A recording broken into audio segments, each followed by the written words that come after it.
Sa Luneta, piniling salubungin ng ilang pamilya at magkakabarkada ang Pasko. Ang saya ng mga nagdiwang ng Pasko roon tila sumasalamin sa resulta ng isang survey na nagsasabing 6 sa bawat 10 Pilipino ang umaasang magiging masaya ang kanilang Pasko. Balita hatid ni Bam Alegre. Wala na magkaanak hanggang ngayong may apo na. Nakaugalian na raw ni Aling Imelda na dalhin sa Luneta ang pamilya para salubungin ang Pasko. Wala mang dalang Noche Buena. Masaya raw silang magkakasama sa gabing ito. Nay, bakit dito kayo sa Luneta nagpapalipas ng Pasko?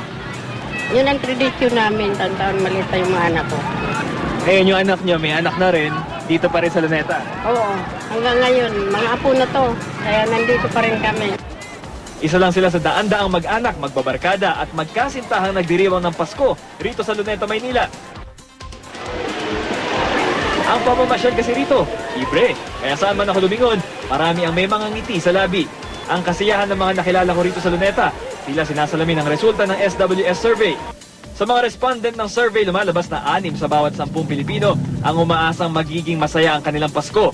Isa naman ang nagsabing posibleng maging malungkot ito, habang halos 3 sa bawat 10 Pilipino ang naniniwalang hindi ito magiging masaya, hindi rin magiging malungkot. Ano naman kaya ang wish ng marami nating kababayan ngayong Pasko? Pera o makasama ang pamilya? Kasama pamilya.